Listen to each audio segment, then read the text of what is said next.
ഓം ശ്രീ സായിറാം. നമസ്കാരം. വിവേക ചൂടാമണി നമുക്ക് തുടർന്ന് നോക്കാം. സദാശിവസമാരംഭാം ശങ്കരാചാര്യമധ്യമാം അസ്മദാചാര്യപര്യന്താം വന്ദേ ഗുരുപരമ്പരാം. കഴിഞ്ഞ ദിവസം നമ്മൾ നോക്കിയ ശ്ലോകം ശ്രോത്രയോ വിജനോ കാമഹതോ യോ ബ്രഹ്മവിത്തമഃ ബ്രഹ്മണ്യുപരതശാന്തോ നിരിന്ധന ഇവാനലഃ അഹേതുക ദയാസിന്ധു ബന്ധുരാനമതാം സതാം എന്നുള്ള ശ്ലോകമാണ് കഴിഞ്ഞ ദിവസം നോക്കി. അതായത് നമ്മൾ സമീപിക്കേണ്ട ഗുരു ശ്രോത്രനും ബ്രഹ്മനിഷ്ഠനും ആയ ഗുരുവായിരിക്കണം എന്നാണ് പറഞ്ഞത്. ശ്രോത്രിയൻ മാത്രമായാലുള്ള ആ പോരായ്മയും ബ്രഹ്മനിഷ്ഠൻ മാത്രമാകുമ്പോൾ നമുക്ക് ആദ്യമായിട്ട് പഠിക്കാൻ ചെല്ലുമ്പോൾ ആ ഒരു ഹയർ ലെവലിലേക്ക് നമുക്ക് എത്താൻ പറ്റില്ല. നമ്മൾ സ്റ്റെപ്പ് ബൈ സ്റ്റെപ്പ് തന്നെ പഠിച്ചു വേണം ആ ഒരു ലെവലിലേക്ക് എത്തണമെങ്കിൽ. അതുകൊണ്ട് ശ്രോത്രിയന്റെ അടുത്ത് പഠിക്കുമ്പോഴേ ആ സ്റ്റെപ്പ് ബൈ സ്റ്റെപ്പ് കിട്ടുള്ളൂ. ബ്രഹ്മജ്ഞാനം കിട്ടണമെങ്കിൽ ബ്രഹ്മനിഷ്ഠന്റെ അടുത്ത് എത്തുകയും വേണം. അപ്പോൾ ശ്രോത്രിയനും ബ്രഹ്മനിഷ്ഠനുമായ ഗുരു, പരമ്പരയായിട്ട് പഠിച്ച് ഇപ്പോൾ ബ്രഹ്മജ്ഞാനിയായിരിക്കുന്ന ഗുരു, അങ്ങനെയുള്ളൊരു ഗുരുവിനെ വേണം സമീപിക്കാൻ എന്നാണ് നമ്മൾ മനസ്സിലാക്കിയത്. അങ്ങനെയുള്ള ഗുരുക്കന്മാർ ധാരാളം നമ്മുടെ ഇടയിലുണ്ട്. നമുക്ക് നോക്കിയാൽ, ശ്രദ്ധിച്ചു നോക്കിയാൽ നമുക്ക് മനസ്സിലാകും. അങ്ങനെയുള്ളവരെ നമ്മൾ സമീപിക്കണം എന്ന് പറയുന്നു. പിന്നെ പറഞ്ഞു, ഉത്കടമായ ആഗ്രഹം ഉള്ളിലുണ്ടെങ്കിൽ തീർച്ചയായും ഈശ്വരൻ ഒരു ഗുരുവിനെ നമ്മുടെ മുമ്പിൽ എത്തിക്കും. അതുകൊണ്ട് അങ്ങനെ ഒരു ഗുരുവിനെ കിട്ടുമോ എന്ന് പറഞ്ഞ് വിഷമിക്കേണ്ട കാര്യമില്ല. ശരിയായിട്ട് ബ്രഹ്മജ്ഞാനം നേടണമെന്ന ആഗ്രഹമുണ്ടെങ്കിൽ, ഈ മനുഷ്യജന്മം സഫലമാകണം, അതാണ് എൻ്റെ ശരിയായ ലക്ഷ്യം, ഇപ്പോൾ എനിക്കത് മനസ്സിലായിരിക്കുന്നു, ഇനിയെങ്കിലും എനിക്കതിന് സാധിക്കണം എന്ന് തീവ്രമായ ആഗ്രഹത്തോടു കൂടി പ്രാർത്ഥിച്ചാൽ തീർച്ചയായിട്ടും അന്തര്യാമിയായ ഈശ്വരൻ, നമ്മുടെ പ്രാർത്ഥന കേൾക്കണമെന്ന് അന്തര്യാമി അകത്തുണ്ട്, ആ അന്തര്യാമി ഇത് കേട്ട് അതിനുള്ള വഴി തരും. പക്ഷെ അന്തര്യാമി ഇത് കേട്ട് അതിനുള്ള വഴി തരണമെങ്കിൽ നമ്മളിൽ ആ ആഗ്രഹം ഉണ്ടെന്നും ആ ആഗ്രഹത്തോടു കൂടിയാണ് ഇപ്പോൾ നമ്മുടെ ലൗകിക ജീവിതത്തിലെ പ്രവർത്തനങ്ങൾ എന്നും നോക്കൂലോ. അപ്പൊ അങ്ങനെ നമുക്കതിനുള്ളൊരു ക്വാളിഫിക്കേഷൻ ഉണ്ടോ എന്നൊരു ടെസ്റ്റിംഗ് കൂടെ അവിടെ ഉണ്ടാകും. അതെല്ലാം നമ്മൾ ആ ടെസ്റ്റൊക്കെ പാസ്സാവുകയാണെങ്കിൽ തീർച്ചയായിട്ടും ഭഗവാൻ നമ്മുടെ മുമ്പിൽ ഒരു ഗുരുവിനെ എത്തിച്ചു തരും. അപ്പൊ ആഗ്രഹം വെറുതെ ഒരു ആഗ്രഹം പറഞ്ഞാൽ പോരാ. ഇപ്പൊ അമ്പലത്തിൽ പോയി തൊഴുമ്പോൾ ഈശ്വര മോക്ഷം തരണമേ എന്ന് പറയുന്ന ഒരു ആഗ്രഹം പോലെ ആകരുത്. ഉത്കടമായ മനുഷ്യജന്മം കിട്ടിയതിൻ്റെ ആ ശരിയായിട്ടുള്ള ഫലം എനിക്ക് ലഭിക്കണം എന്ന് ആഗ്രഹിച്ച് ശരിയായിട്ടുള്ള രീതിയിൽ പ്രാർത്ഥിച്ചാൽ അത് സംഭവിക്കും. നമുക്ക് അടുത്ത ശ്ലോകത്തിലേക്ക് കടക്കാം. തമാരാധ്യ ഗുരും ഭക്ത്യാ പ്രഹ്വപ്രശ്രയസേവനൈഃ പ്രസന്നം തമനുപ്രാപ്യ ജ്ഞാതവ്യമാത്മനഃ. തമാരാധ്യ ഗുരും ഭക്ത്യാ പ്രഹ്വപ്രശ്രയസേവനൈഃ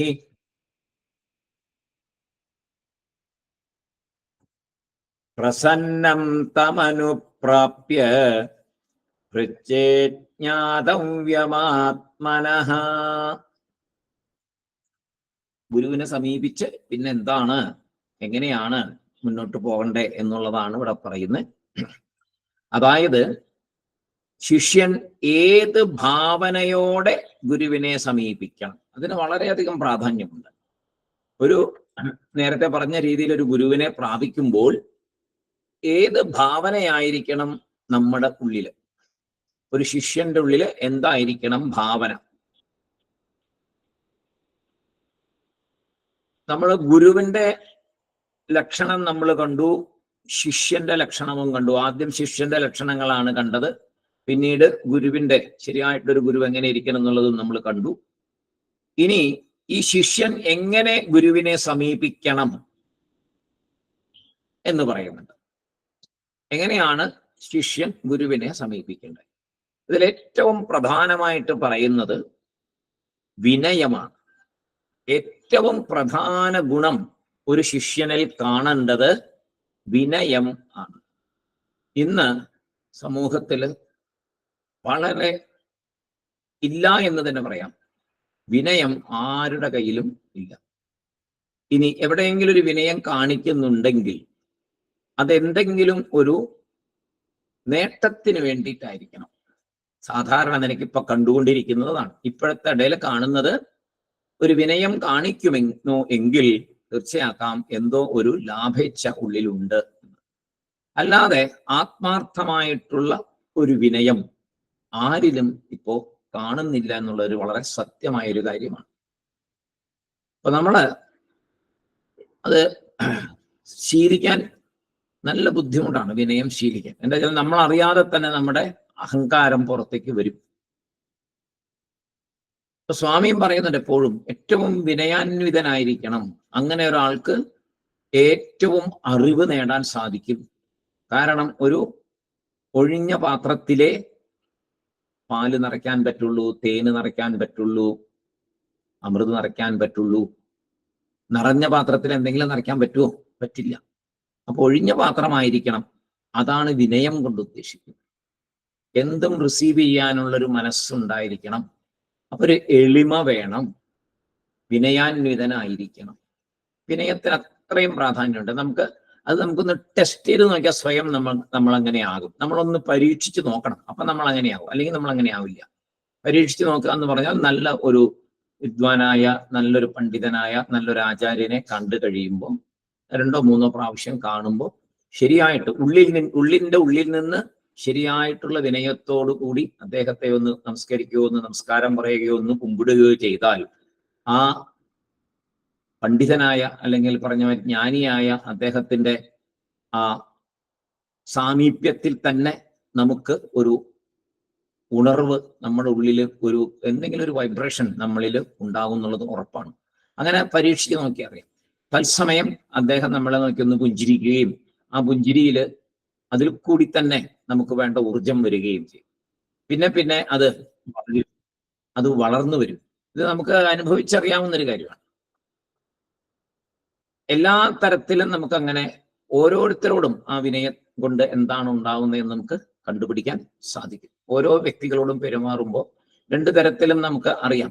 ഇതുവരെ നമ്മൾ വിനയത്തോടെ പെരുമാറാതിരുന്ന ഒരു വ്യക്തിയോട് ഇനി ഒരു വിനയത്തോടു കൂടി പെരുമാറാൻ തുടങ്ങിയാൽ നമുക്ക് ആ വ്യത്യാസം നമുക്ക് അറിയാൻ പറ്റും. അങ്ങനെ മാത്രമേ ഇത് പഠിക്കാൻ പറ്റുള്ളൂ. വിനയം കൊണ്ടുള്ള നേട്ടം അങ്ങനെ പഠിക്കാൻ പറ്റുള്ളൂ. എന്താ വെച്ചാൽ മോസ്റ്റ് പ്രോബബ്ലി എന്തെങ്കിലും ഒരു ലക്ഷ്യം വരും, ഒരു ആഗ്രഹം അല്ലെങ്കിൽ ഒരു ബലം കിട്ടണമെന്ന ആഗ്രഹം വരുമ്പോഴേ വിനയത്തോടു കൂടി നമ്മൾ നോർമൽ കോഴ്സിൽ നമ്മൾ പോകാറുള്ളൂ. ഈവൻ വിദ്യ പഠിക്കണമെങ്കിലും അതൊരു ആർട്ടിഫിഷ്യൽ വിനയം കാണിക്കാറുണ്ട്. അത് കഴിഞ്ഞിടയ്ക്ക് ഒരു സപ്താഹാചാര്യൻ ഒരു പ്രഭാഷണം നടത്തിയപ്പോൾ അതിനകത്ത് ഒരു സംഗതി കേൾക്കുകയുണ്ടായി. അദ്ദേഹം പറഞ്ഞു, സാധാരണ സഹ ആചാര്യന്മാരും കൂടെ ഉണ്ടാവും. അപ്പോ സഹ ആചാര്യന്മാർ വായിക്കും, അദ്ദേഹം അതിൻ്റെ പ്രസക്തമായ ഭാഗങ്ങളുടെ പ്രഭാഷണം നടത്തും.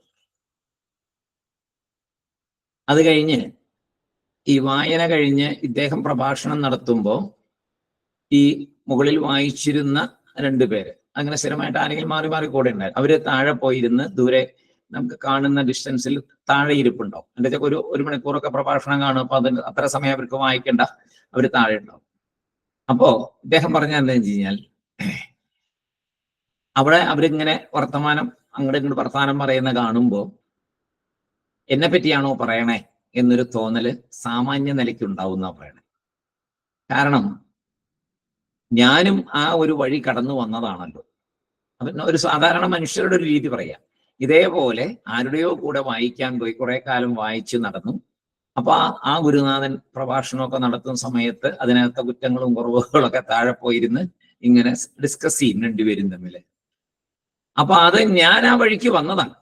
ഞാൻ ആ വഴിക്ക് വന്നത് കൊണ്ട് ഇപ്പൊ എൻ്റെ മുമ്പിലിരുന്ന് എൻ്റെ കൂടെ ഉള്ള ആൾക്കാർ അവിടെ ഇരുന്ന് സംസാരിക്കുമ്പോൾ ഇതേ കാര്യം തന്നെ ആയിരിക്കുമല്ലോ അവരും പറയുന്നത് എന്നൊരു ചിന്ത എൻ്റെ മനസ്സിലുണ്ടാവും എന്ന് ആ മനസ്സിനെ കുറിച്ച് പറഞ്ഞപ്പോൾ അവിടെ പറഞ്ഞതാണ്. അങ്ങനെ ആ ഒരു കാര്യത്തിന് സാധ്യതയുണ്ട്, ഇത് ആവർത്തിച്ചുകൊണ്ടിരിക്കുന്ന ഒരു കാര്യമാണ് എന്ന് ഇങ്ങനെ പറഞ്ഞു. അപ്പൊ എന്ന് പറഞ്ഞ പോലെ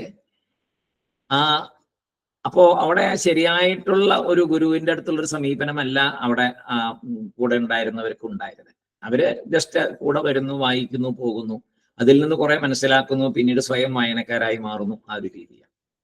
അപ്പൊ അങ്ങനെയും ഉണ്ട്. തൽക്കാലം കുറച്ച് പഠിക്കാൻ വേണ്ടിയിട്ട് ആ ഗുരുവിന് എന്തെങ്കിലും കുറവുകൾ ഉണ്ടെങ്കിൽ അതിനെ തൽക്കാലം മാറ്റി വെച്ചിട്ട്, മനസ്സിൽ നിന്ന് മാറ്റിയിട്ട്, അപ്പോൾ ആത്മാർത്ഥമായിട്ട് മാറുന്നില്ല, എൻ്റെ ഈ കാര്യം നടക്കുന്നിടം വരെ ഞാൻ അവിടെ നിൽക്കാം എന്നുള്ളൊരു കണക്കുകൂട്ടലിൽ കൂടി മാത്രം അങ്ങനെയും സംഭവിക്കാറുണ്ട്. പക്ഷെ അങ്ങനെയൊന്നും പാടില്ല.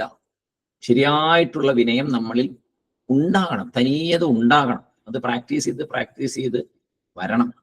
ആ വിനയം വന്നാൽ മാത്രമേ ആ ഗുരുവിൽ നിന്ന് ശരിയായിട്ടുള്ള ജ്ഞാനം വരുള്ളൂ. അല്ലാതെ കുറെ പഠിക്കാം, നമുക്ക് കുറെ കാര്യങ്ങൾ ബുക്കിഷായിട്ടുള്ള കുറെ നോളജ് കിട്ടും, പല കാര്യങ്ങളും പഠിക്കാം, പലതും ബൈ ഹാർട്ട് പഠിക്കാം, ഒക്കെ ചെയ്യാം. പക്ഷേ ആ ശരിയായിട്ടുള്ള ആ ഗുരുവിൽ നിന്നുള്ള അനുഗ്രഹത്തിന്റെ ആ പ്രവാഹം ഉണ്ടാകണമെങ്കിൽ വിനയം നമ്മുടെ മനസ്സിലുണ്ടായി നമ്മുടെ മനസ്സ് വെറും എന്താ പറയുക, കാലിയായിരിക്കണം, ഒന്നും ഉണ്ടാകരുത് ഇതിനകത്ത്. അപ്പോൾ മാത്രമേ ആ ഒന്നുമില്ലാത്തൊരു പ്രാർത്ഥത്തിലേക്ക് എങ്ങനെയാണ് ഒഴിക്കുന്നത് അതുപോലെ തനിയെ ആ ഫ്ലോ, ഗുരുവിൽ നിന്ന് ആ ഫ്ലോ ഉണ്ടാവുകയുള്ളൂ എന്നിവിടെ പറയുന്നുണ്ട്. അപ്പൊ അഹങ്കാരത്തെ എന്താ ചെയ്യുക നമ്മള്? ഏറ്റവും എളുപ്പം പറയുന്നത് ഗുരുവിന്റെ പാദങ്ങളിൽ സമർപ്പിക്കൂ ഈ അഹങ്കാരത്തെ.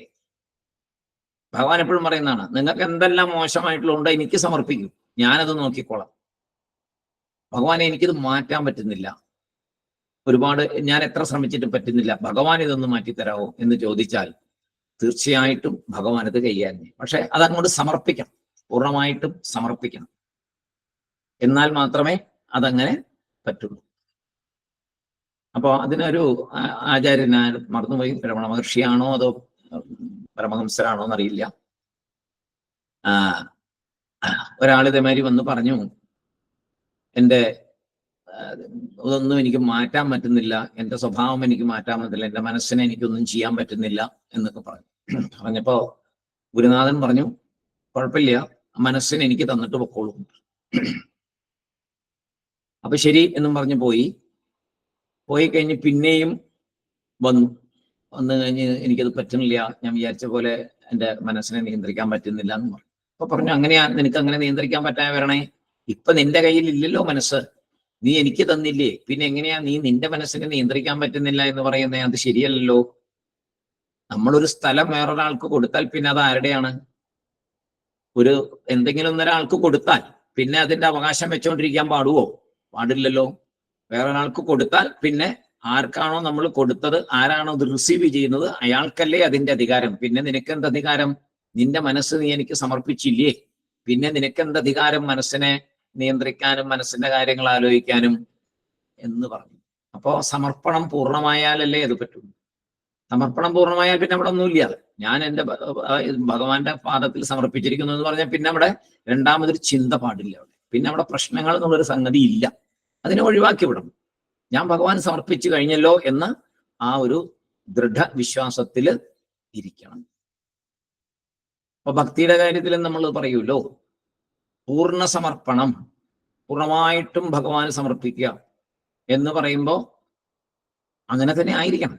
അതിൽ പാർഷ്യൽ സമർപ്പണമായ പറ്റില്ല. മനസ്സിൽ പറച്ചിൽ മാത്രം പോരാ, ശരിയായിട്ടും സമർപ്പിച്ച് എന്ത് തന്നെ വന്നാലും അതിനെ ഫേസ് ചെയ്യാം എന്നുള്ളൊരു ഉറപ്പോടുകൂടി ഇരിക്കണം. പലപ്പോഴും പറ്റുന്ന എന്താണ്, സമ്പൂർണ്ണ ശരണാഗതിയാണ് ഞാൻ ഇപ്പൊ ചെയ്തിരിക്കുന്നത്, ഭഗവാന്റെ മുമ്പില് ഞാൻ ഇതാ സമ്പൂർണ്ണ ശരണാഗതി ചെയ്തിരിക്കുന്നു എന്ന് പറഞ്ഞു കഴിഞ്ഞ് നമ്മൾ എന്ത് ചെയ്യും?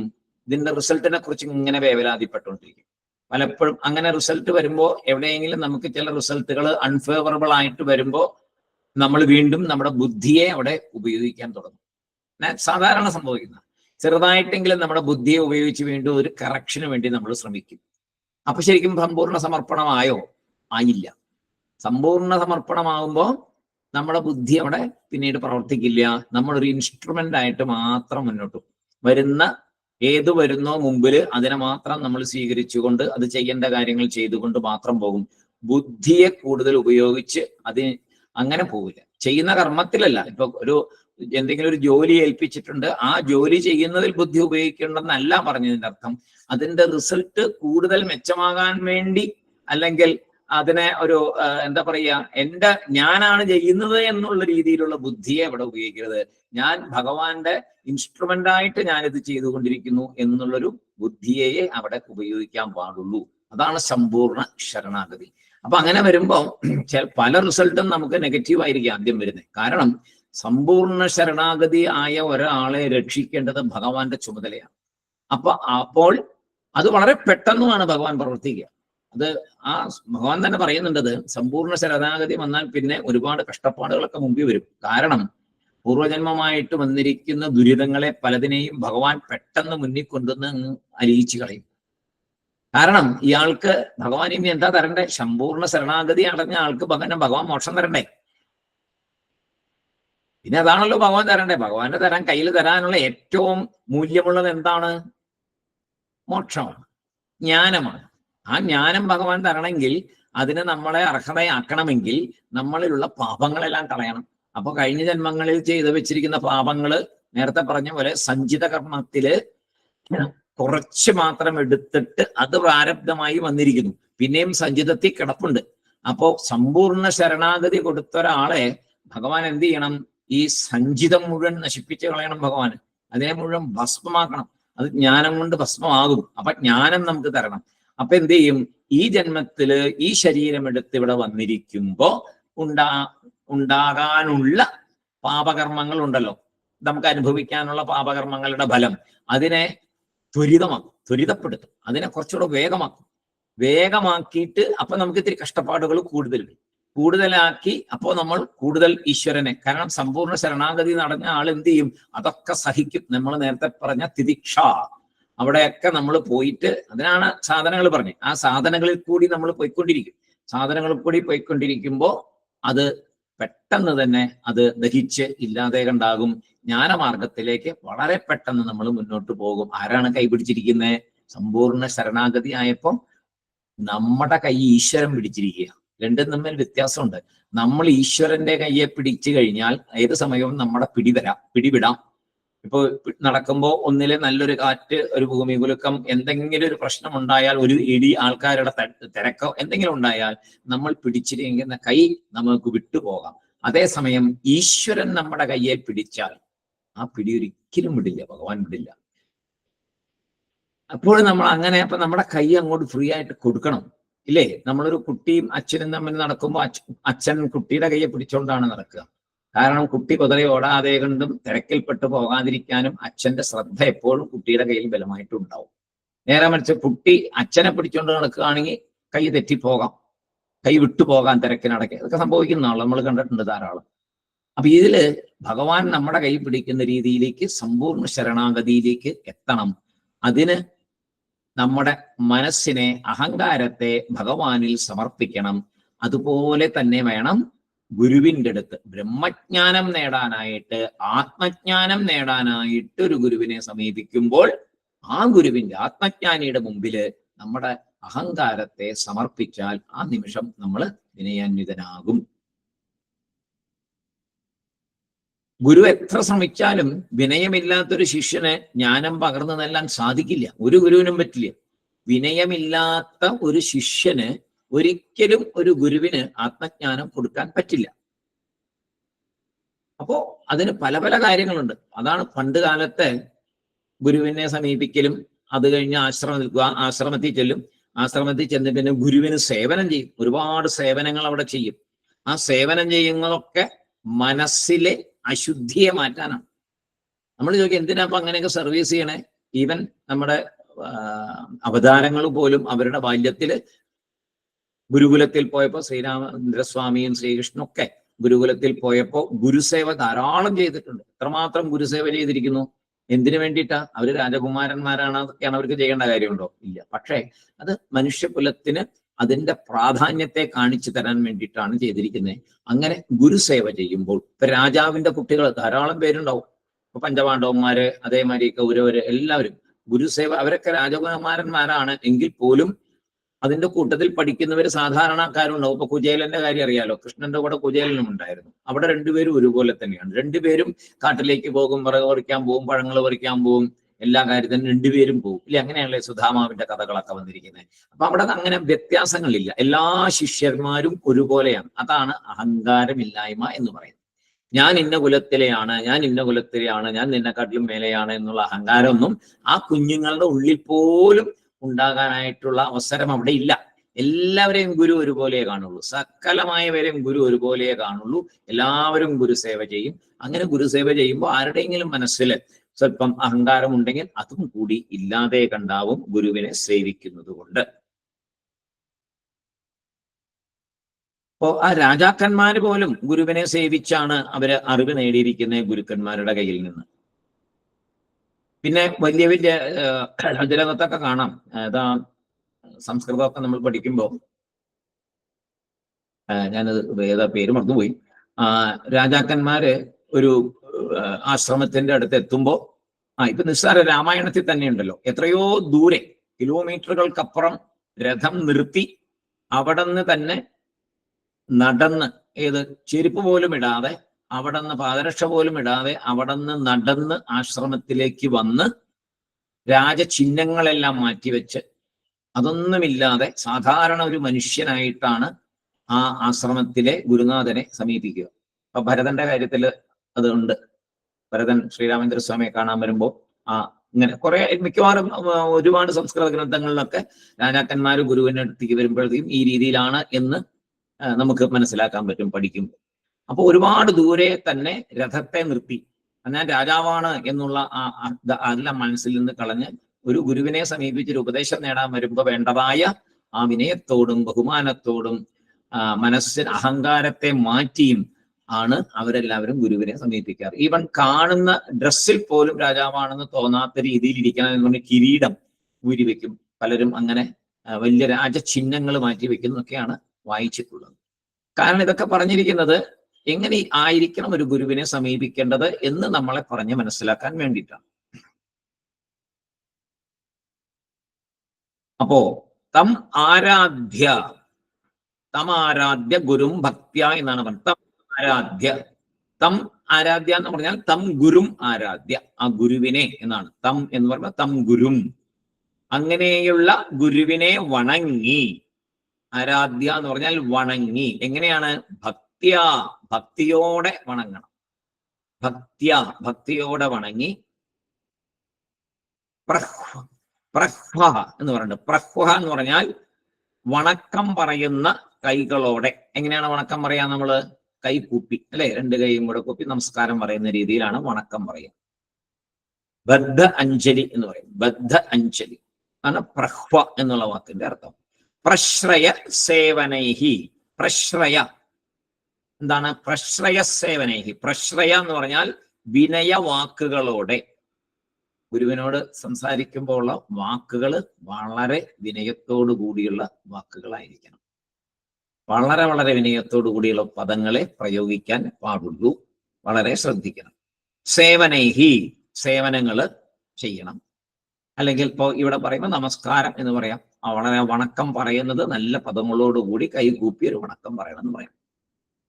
ഇതൊന്നും ഗുരുവിന് വേണ്ടിയിട്ടല്ല. ഇതൊക്കെ എന്തിനു വേണ്ടിയിട്ടാണ്? ഇത് നമുക്ക്, നമ്മുടെ മനസ്സ്, ഇപ്പോൾ ഒരാളെ തൊഴുത് ഭക്തിയോടെ വണങ്ങുമ്പോൾ എന്താ, ഒന്ന് ചെറുതായിട്ട് തലയൊന്ന് കുമ്പിട്ടങ്ങ് വണങ്ങുമ്പോൾ എന്താ ഉണ്ടാവുന്നേ? നമ്മുടെ അഹങ്കാരം നമ്മൾ അങ്ങ് ആ പാദത്തിൽ വെക്കുകയാണ്. നീണ്ടു നിവർന്ന് ഒരു സാഷ്ടാംഗ നമസ്കാരം ചെയ്ത് ഗുരുവിന്റെ പാദങ്ങളിൽ തൊട്ട് തല നമ്മൾ നമസ്കരിക്കുമ്പോൾ എന്താണ് അവിടെ സമർപ്പിക്കുന്നത്? എന്റെ സകല അഹങ്കാരവും ഭഗവാനെ, ഗുരുനാഥ, ഞാൻ അങ്ങയുടെ പാദത്തിൽ സമർപ്പിക്കുന്നു എന്ന മാനസികാവസ്ഥയോട് കൂടെ വേണം. ഇതെല്ലാം പറയുന്ന ഇവിടെ ഭാവനയാണല്ലോ. ഈ ഭാവനയോടെ വേണം ഗുരുവിനെ നമസ്കരിക്കാൻ. അങ്ങനെ ഒരു ശിഷ്യൻ പെരുമാറുമ്പോൾ അത് യഥാർത്ഥമാണോ അഭിനയമാണോ എന്ന് ഗുരുവിനറിയാം. തീർച്ചയായിട്ടും ഗുരുവിന് അതിനുള്ള കഴിവുണ്ടല്ലോ. ബ്രഹ്മജ്ഞാനിയും കൂടെ ആണല്ലോ നമ്മളിപ്പോ സമീപിക്കുന്ന ഗുരു. അപ്പൊ അദ്ദേഹത്തിന് തീർച്ചയായിട്ടും അറിയാം. അപ്പോൾ മനസ്സിലെ സകല കാലുഷ്യങ്ങളെ മാറ്റി ഇനി അഥവാ എന്തെങ്കിലും ഉണ്ടെങ്കിൽ അത് നീക്കിത്തരണേ ഭഗവാനെ, ഞാൻ അങ്ങയുടെ പാദത്തിൽ സമർപ്പിക്കണോ എന്ന് പറഞ്ഞുകൊണ്ട് വേണം ഇത് ചെയ്യുവാൻ. നമ്മള് ഇപ്പൊ ഗുരുവിന്റെ അടുത്തേക്ക് പോകുമ്പോ നമ്മൾ നേരത്തെ പറഞ്ഞ സാധനകളൊക്കെ ചെയ്ത് ഒരു മിനിമം ക്വാളിഫിക്കേഷനൊക്കെ ആയിട്ടാണ് പോകുന്നത്, ശരിയാണ്. പക്ഷേ ജന്മജന്മാന്തരങ്ങളായിട്ടുള്ളിൽ വന്നിട്ടുള്ള മോശം സ്വഭാവങ്ങളുടെ കുറച്ചെങ്കിലും നമ്മളിൽ അവശേഷിക്കും. കാരണം ബ്രഹ്മജ്ഞാനം കിട്ടിയിട്ടല്ലല്ലോ പോകുന്നേ, ബ്രഹ്മജ്ഞാനം നേടാനല്ലേ പോകുന്നേ. അപ്പൊ ഉള്ളില് ഒരുപാട് വാസനകൾ ഇപ്പോഴും കിടപ്പുണ്ടാവും, ചെറിയ ബീജരൂപത്തിൽ ഉണ്ടാവും. നമ്മൾ കുറെ സാധന ചെയ്ത് അതിനെ ഒതുക്കി ഒടിച്ചു മടക്കിയൊക്കെ നമ്മൾ ശരിയാക്കിയിട്ടുണ്ട്, നല്ല സാധന ചെയ്ത് വന്നിട്ടുണ്ട്. പക്ഷേ ചില സന്ദർഭങ്ങളിൽ ഇത് കയ്യിൽ നിന്ന് വിട്ടുപോകും. നല്ല രീതിയിൽ പക്വമായിട്ടൊക്കെ ഇരുന്ന് വളരെ ശാന്തമായിട്ടൊക്കെ എന്തെങ്കിലും ഒരു അനിഷ്ടം സംഭവിച്ചാൽ ചിലപ്പോ നമ്മുടെ കയ്യിൽ നിന്ന് ഈ കൺട്രോൾ പോകും. അങ്ങനെ സംഭവിക്കാറുണ്ട്. അപ്പോ അങ്ങനെ പോലും ഉള്ള ഒരു സാഹചര്യം ഇല്ലാതെ ഏത് സാഹചര്യത്തിലും മനസ്സിനെ പിടിച്ചു നിർത്താൻ സാധിക്കണമെങ്കിൽ നമ്മൾ അപ്പോ ഈ ഗുരുസേവനം കൊണ്ട്, ഗുരുവിനെ സേവിക്കുന്നത് കൊണ്ടും അവിടത്തെ ആ വിനയമായിട്ട് കുറെ വർഷം അങ്ങനെ പെരുമാറുന്നത് കൊണ്ടും ആ അന്തരീക്ഷത്തില് ഗുരുവിന്റെ സാമീപ്യം ഉള്ളത് കൊണ്ടും ഈ ഉള്ളിലുള്ള വിത്ത് കരിഞ്ഞു പോകും. വിത്ത് കരിഞ്ഞാൽ പിന്നെ മുളയ്ക്കില്ലല്ലോ, വെള്ളം ഒഴിച്ചു കൊടുത്താലാണല്ലോ മുളയ്ക്കുന്നത്. വിത്ത് കരിഞ്ഞാൽ മുളയ്ക്കത്തില്ല. അപ്പൊ വിത്തിനെ വറക്കുക എന്ന് പറയും. അപ്പൊ ഒരു വറവാണ് ശരിക്കും പറഞ്ഞാൽ അവിടെ നടക്കുന്നത്. എന്തുകൊണ്ട്?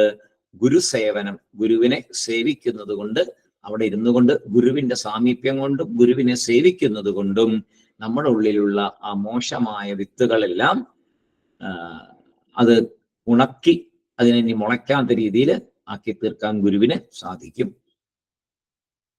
അങ്ങനെയേ ചിത്തശുദ്ധി വരും. ഇതിനെ ചിത്തശുദ്ധി എന്ന് പറയും.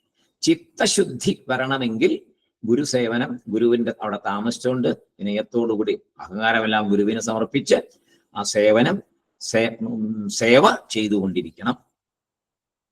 പിന്നെന്താ പറയണേ?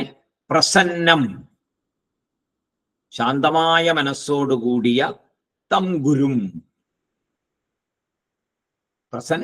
പ്രസന്നമായിട്ടാണ് ഗുരു ഇരിക്കുന്നത്. ബ്രഹ്മജ്ഞാനി എപ്പോഴും പ്രസന്നമായിട്ട് ഇരിക്കത്തുള്ളൂ. അപ്പൊ നമ്മൾ സമീപിച്ചിരിക്കുന്ന ആരെയാണ്? ശ്രോത്രിയനും ബ്രഹ്മനിഷ്ഠനുമായ ഗുരുവിനെയാണ് സമീപിച്ചിരിക്കുന്നത്. അപ്പോൾ അദ്ദേഹം എപ്പോഴും പ്രസന്നമായിരിക്കും. ആ പ്രസന്നമായ ശാന്തമായ മനസ്സോടുകൂടിയിരിക്കുന്ന ആ ഗുരുവിനെ അനുപ്രാപ്യ, സമീപിച്ച്, അനുപ്രാപ്യ എന്ന് പറയുന്നത് സമീപിച്ച്, അങ്ങനെയുള്ള ഒരു ഗുരുവിനെ സമീപിച്ച് ശാന്തനായിരിക്കുന്ന പ്രസന്ന മനസ്സോടുകൂടിയിരിക്കുന്ന പ്രസന്ന മുഖത്തോടുകൂടിയിരിക്കുന്ന ഗുരുവിനെ സമീപിച്ച് പൃച്ഛേത്, ചോദിക്കണം. എന്താ ചോദിക്കണ്ടേ? പൃച്ഛേത്, ചോദിക്കണം. എന്ത്? ജ്ഞാതവ്യം, അറിയേണ്ടത് ചോദിക്കണം. ജ്ഞാതവ്യം പൃച്ഛേത്, അറിയേണ്ടത് ചോദിക്കണം, വേണ്ടത് ചോദിക്കണം. അപ്പൊ ചിലർ പറയും ഗുരുവിനെല്ലാം അറിയാലോ, ബ്രഹ്മജ്ഞാനിയല്ലേ, പിന്നെ ഞാൻ എന്തിനാ ചോദിക്കണ്ടേ? എനിക്കെന്താ വേണ്ടെച്ചാൽ ഗുരുവിന് തരാൻ അറിയാലോ എന്ന് പറയും, ഇല്ലേ? അങ്ങനെയൊക്കെ ചിന്തിക്കും മനുഷ്യ മനസ്സല്ലേ. അപ്പൊ വേണ്ടത് തരട്ടെ എന്ന് നമ്മൾ വിചാരിച്ചാൽ അതിന്റെ പേരെന്താണ്? അതാണ് അഹങ്കാരം. ഗുരുവിനറിയാമല്ലോ, ഞാൻ എന്തിനാ പറയണമെന്ന് വിചാരിച്ചാൽ അഹങ്കാരമായി അവിടെ. അപ്പൊ വിനയം പോയി. അപ്പൊ ഉള്ളിലുള്ള വിചാരം പോലും അഹങ്കാരമാണ്. ഗുരുവിനെല്ലാം അറിയാമല്ലോ, പിന്നെ തരട്ടെ എന്ന് നമ്മൾ വിചാരിച്ചാൽ അതിൽ അഹങ്കാരം ഉണ്ട് അതിനകത്ത്. അങ്ങനെയല്ല വേണ്ടത്. എനിക്കിത് വേണമല്ലോ ഗുരുനാഥ എന്ന് ചോദിക്കണം. അപ്പോ അഹങ്കാരം വിചാരിക്കരുത്. എളിമയോടെ വളരെ വിനയാന്വിതനായിട്ട് ചോദിച്ച് മനസ്സിലാക്കണം. അറിവുകളെല്ലാം അങ്ങനെയാണ് നേടേണ്ടത്. നമ്മൾ ഡോക്ടറോട് ഒരു അസുഖമായിട്ട് ഡോക്ടറെ അടുത്ത് പോയാൽ നമ്മൾ എന്ത് പറയും? ഓക്കെ എനിക്ക് കൂടുതലൊന്നും കേൾക്കണ്ടെന്ന് പറഞ്ഞാൽ നമുക്ക് തൃപ്തി ഉണ്ടാവുമോ? ഇല്ല. നമ്മൾ പറയുന്നതെല്ലാം നന്നായിട്ട്, നമുക്ക് നമ്മുടെ ആഗ്രഹം എന്താണ്? വിശദമായിട്ട് പറയണം എന്നുള്ള ആഗ്രഹമാണ്. എന്ത് വേദനയാണെങ്കിൽ അതിനെക്കുറിച്ച് വിശദമായിട്ട് പറയണം. അതിന് 2-3 ദിവസം മുമ്പത്തെ കാര്യങ്ങൾ, ചിലപ്പോൾ 1 മാസം മുമ്പുള്ള കാര്യങ്ങൾ വരെ നമ്മൾ പറയും. അത് ക്ഷമയോടെ കേട്ടിരിക്കുന്ന ഒരു ഗുരുവിനെ ആയിരിക്കും നമുക്കിഷ്ടം, ഒരു ഡോക്ടറെ ആയിരിക്കും നമുക്കിഷ്ടം. അപ്പൊ നമ്മൾ വിശദമായിട്ട് പറയണം. ഇനി അപ്പുറത്താണെങ്കിലോ വിശദമായിട്ട് കേട്ടാലേ അത് വിശദമായിട്ട് പറഞ്ഞ് ഇങ്ങോട്ട് തിരിച്ച് അതിനുള്ള പ്രതിവിധി പറഞ്ഞു തരാനും പറ്റുള്ളൂ. അപ്പോ വിശദമായ അസുഖ വിവരം ഡോക്ടറോട് പറയുന്നത് പോലെ നമ്മൾ ഗുരുവിനോട് നമ്മൾ വളരെ നന്നായിട്ട് തന്നെ കാര്യങ്ങൾ പറയണം. അഹങ്കാരത്തോടു കൂടിയല്ല, അറിയാനുള്ള ആഗ്രഹം അത്രമാത്രമുണ്ട് എന്ന് ഗുരുവിന് മനസ്സിലാകുന്ന രീതിയിൽ എന്താണോ അറിയേണ്ടത് അതിനെക്കുറിച്ച് ചോദിക്കണം. അടുത്ത ശ്ലോകത്തില് തന്റെ മനോനില ശിഷ്യൻ പറയുന്നുണ്ട്. മനോനില എന്താണ് എന്ന് ശിഷ്യൻ പറയാണ് അടുത്ത ശ്ലോകത്തിൽ. അതാണ് ഇതിന്റെ ഒരു ബ്യൂട്ടി. വിവേക ചൂടാമണിയിൽ അങ്ങനെ കണക്ട് ചെയ്ത് കൊണ്ടുപോകുന്ന വളരെ രസമാണ്. ഇവിടെ നമ്മൾ എല്ലാ ശ്ലോകങ്ങളും എടുക്കുന്നില്ല. വിവേക ചൂടാമണിയിൽ ഒരുപാട് ശ്ലോകങ്ങളുണ്ട്. പക്ഷെ ഇവിടെ നമ്മൾ ക്ലാസ് എടുക്കുന്നത്, നമുക്ക് കിട്ടിയിരിക്കുന്നത് ഒരു 108 ശ്ലോകങ്ങളാണ് ഇതിനകത്ത് പറഞ്ഞിരിക്കുന്നത്. അപ്പൊ അത് നമുക്ക് നോക്കാം. അപ്പൊ അതിനകത്ത് ഇപ്പൊ സ്റ്റെപ്പ് ബൈ സ്റ്റെപ്പ് ആയിട്ടാണ് അദ്ദേഹം, ഗുരുനാഥൻ, ഒരു ഓർഡർ തന്നിരിക്കുന്നത്. അതില് അടുത്ത ശ്ലോകത്തില് തന്റെ മനോനില ശിഷ്യൻ പറയുന്നുണ്ട്. അങ്ങനെ പറയുമ്പോഴാണ് ഗുരു എന്ത് പറഞ്ഞു കൊടുക്കണം എന്ന് അറിയും. ഈ ശിഷ്യൻ എന്താണ് ഇനി ശിഷ്യന് വേണ്ടേ എന്ന് ഈ ചോദ്യം ചോദിക്കുമ്പോൾ, ഈ മനോനില കാണുമ്പോൾ ഗുരുനാഥന് അറിയാം. ലൗകിക ആഗ്രഹങ്ങൾക്കാണോ ഇയാൾ വന്നിരിക്കുന്നത് എന്നെങ്ങനെ അറിയാം? ഒരു ഗുരുവിന്റെ അടുത്ത് വന്നിട്ടുണ്ട്. ഇത് ലൗകിക ആഗ്രഹങ്ങൾക്കാണോ ഇയാൾ വന്നിരിക്കുന്നത് എന്നറിയണ്ടേ? അപ്പോ നമുക്ക് വേണ്ടത് നാം ചോദിക്കണം. എന്താണ് വേണ്ടത് അത് നാം ചോദിക്കണം ഗുരുവിന്റെ അടുത്ത്. സ്വന്തം മനസ്സിനെ നിയന്ത്രിക്കുന്ന ഗുരു മറ്റുള്ളവരുടെ മനസ്സ് എന്തിനാണ് അറിയേണ്ടത്, എന്തിനാണ് അറിയാൻ ശ്രമിക്കേണ്ടത്, ഇത് നമ്മൾ ചിന്തിക്കണം. അത് നല്ലൊരു പോയിന്റാണ്. നമ്മൾ ചോദിക്കും, ഗുരുവിനെ അറിയാലോ, ഞാനിപ്പോ ചോദിക്കേണ്ട കാര്യമില്ലല്ലോ, ഞാൻ ലൗകികമാണോ ചോദിക്കാൻ വന്നിരിക്കുന്നത്, ആത്മീയമാണോ ചോദിക്കാൻ വന്നിരിക്കുന്നതെന്ന് ബ്രഹ്മനിഷ്ഠനായ ഗുരുവിന് അറിയാലോ എന്ന് നമ്മൾ വിചാരിച്ചാൽ അവിടെ വലിയൊരു തെറ്റ് നമ്മുടെ ഉള്ളിൽ സംഭവിക്കുന്നുണ്ട്. ആത്മാവിനെ രമിച്ചിരിക്കുന്നു, ആത്മാവിൽ രമിച്ച് സച്ചിദാനന്ദത്തിൽ ആനന്ദത്തിൽ ആറാടിക്കൊണ്ടിരിക്കുന്ന ആ ഗുരുവിന് നിങ്ങളുടെ മനസ്സറിയേണ്ട കാര്യം എന്താ ഉള്ളേ?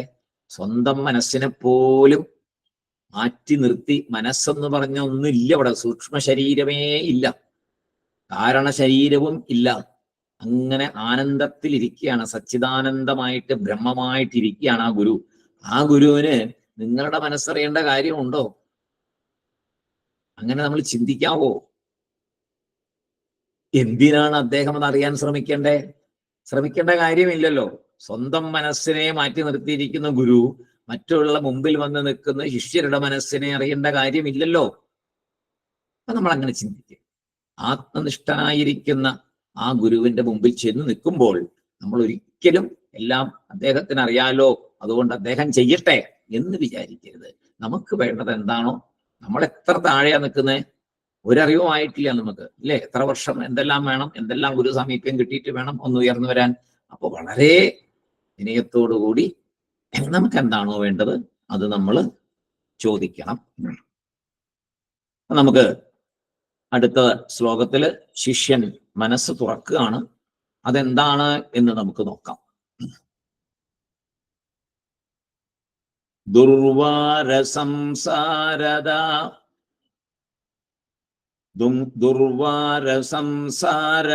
ദവാഗ്നി തപ്തം ദോദൂയമാനം ദുരദുഷ്ടവാദൈഃ ഭീതം പ്രപന്നം പരിപാഹി മൃത്യോഃ ശരണ്യമന്യം യദഹം ന ജാനേ. ദുർവാര സംസാര ദവാഗ്നി തപ്തം ദോധൂയമാനം ദുരദുഷ്ടവാദൈഃ ഭീതം പ്രപന്നം പരിപാഹി മൃത്യോഃ ശരണ്യമന്യം യദഹം ന ജാനേ. ദുർവാര സംസാര ദവാഗ്നി തപ്തം. വളരെ ഗംഭീരമായിട്ടുള്ളൊരു ശ്ലോകം. ഈ ലൗകിക സുഖം അനിത്യമാണ് എന്ന് അറിഞ്ഞ ഉടനെ നിത്യമായ അറിവ് നേടണം, നിത്യമായതിനെ നേടണം എന്ന അറിവ് നമുക്കുണ്ടാവും, ഇല്ലേ? ഇപ്പൊ നമ്മളൊക്കെ ഉപനിഷത്ത് വായിച്ചുകൊണ്ടിരിക്കുമ്പോൾ, പഠിച്ചുകൊണ്ടിരിക്കുമ്പോൾ, മുന്നോട്ട് പോയിക്കൊണ്ടിരിക്കുമ്പോൾ എന്താ നമുക്കുണ്ടാവുന്നേ? ലൗകികമായിട്ട് സുഖം അനിത്യമാണെന്ന് പറഞ്ഞ് കേട്ട് നമ്മുടെ എക്സ്പീരിയൻസിലും പലതും അനിത്യമാണെന്ന് മനസ്സിലായി കഴിഞ്ഞു, ഒത്തിരി മനസ്സിലായി കഴിഞ്ഞു. ഒന്നും നിത്യമല്ല എന്നുള്ളൊരു ബോധമൊക്കെ മനസ്സിലായ അനുഭവത്തിൽ കൂടി തെളിഞ്ഞിട്ടുമുണ്ട്.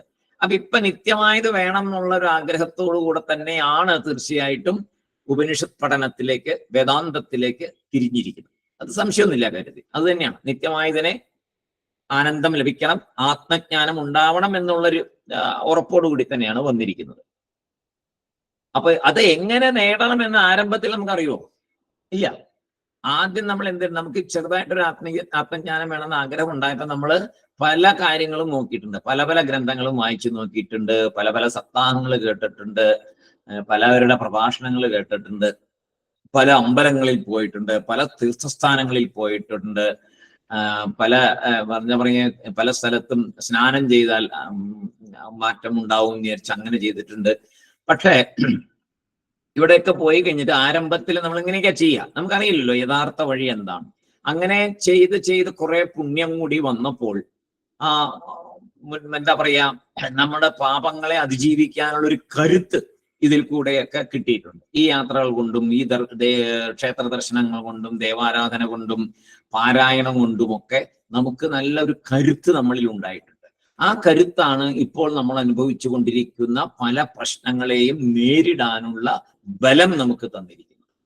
അങ്ങനെയുള്ളൊരു മാനസികാവസ്ഥയിലാണ് നമ്മൾ ഇതിന്റെ ആ വഴിയിലേക്ക് പോകുന്നത്. അങ്ങനെ പോയിക്കൊണ്ടിരിക്കുകയാണ്, മുന്നോട്ട് പോയിക്കൊണ്ടിരിക്കുക. അപ്പോഴും പ്രശ്നങ്ങൾ ഉണ്ടായിക്കൊണ്ടിരിക്കുന്നുണ്ട്, കാരണം ശരീരം കിട്ടിയിട്ടുണ്ട്, പ്രാരബ്ധമുണ്ട്, എല്ലാം ഉണ്ടാവും. പക്ഷേ അപ്പോ ആരംഭത്തിൽ ഇത് നേടണം വേണ്ടിയിട്ടുള്ള ആ പരക്കം പാച്ചിലൊക്കെ കഴിഞ്ഞിട്ട് പിന്നെയാണ് പതുക്കെ പതുക്കെ എവിടുന്നോ, അത് ഈശ്വരൻ തന്നെയാണ് വരുന്നത്. നമ്മുടെ പൂർവ്വജന്മ സുഹൃതം കൊണ്ട്, പുണ്യം കൊണ്ട് ഈശ്വരൻ തന്നെ ഉപനിഷത്തിലേക്ക് നമ്മളെ തിരിച്ചുവിട്ടു, വേദാന്തത്തിലേക്ക് നമ്മളെ നയിച്ചു. അതിന് അർഹതയായിട്ടുണ്ടോ എന്ന് ചോദിച്ചാൽ ശരിക്കും പറഞ്ഞാൽ നമുക്ക് അർഹതയായിട്ടില്ല. പക്ഷേ ആ നേരത്തെ പറഞ്ഞില്ലേ, ദയാസിന്ധു ഭഗവാനും ഏതോ ഗുരുനാഥനും ഇല്ലേ, നമ്മുടെ ഈ മൺമറഞ്ഞു പോയ ഗുരുനാഥന്മാരൊക്കെ അന്തരീക്ഷത്തിലുണ്ട്, അവരെല്ലാവരും ഉണ്ടല്ലോ, ഇവിടുന്ന് ആരും പോയിട്ടില്ല, അവരൊക്കെ ഇവിടെ ഉണ്ടല്ലോ. അവരുടെ സ്ഥൂല ശരീരങ്ങൾ മാത്രമേ നഷ്ടപ്പെട്ടിട്ടുള്ളൂ, ആ ചൈതന്യം അന്തരീക്ഷത്തിലുണ്ട്. അപ്പൊ ഏത് ഗുരുവാണ് നമ്മളെ അനുഗ്രഹിച്ചിരിക്കൊണ്ടിരിക്കണേന്ന് നമുക്ക് പറയാൻ പറ്റില്ല.